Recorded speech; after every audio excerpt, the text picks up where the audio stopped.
reka nkwereke isomo ngiye kuvuga.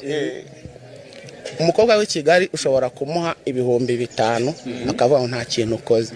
Ngiye guhamagara mama ubwete mama ngiye kuguha 5. Wumva ibintu agiye kuvuga.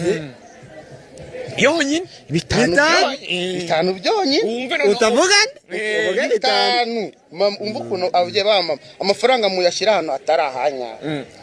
Ukuzi n'amaninjo uzi kuno yabimeze. Mama ni muzima cyane. Ashobora nta bari sister yifite. Bitumubye ati mpereza mere. Assalamu alaikum. Ni fresh wambuze mu gitondo ariko ngiye ndashaka kubanza kubwira akantu kugira ngo mbwira kandi kantu. Nagira gusuhuza buriya. None se Naringo kumbe mvuga ngo numvise mwana wanjye. None se shushu be. Abe. Ubu ngubu ko mfite 5 hano biri gupfa ubusa uwabiguha. Ntacyo bitwaye nyine urumva se mwana wanjye umfasha we.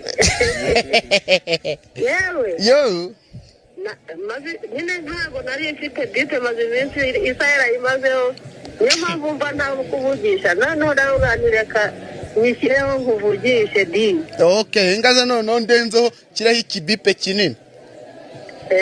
Ngamubwira birazi ubwo uzi yuko nari ngukumbuye. Nukuri kw'Imana nari ngukumbuye.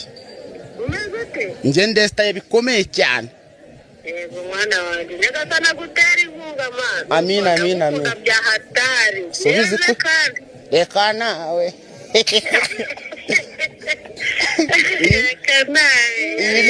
Ibinezerero bya burushaka wowe. Yego mwana wanjye Imana ikomeze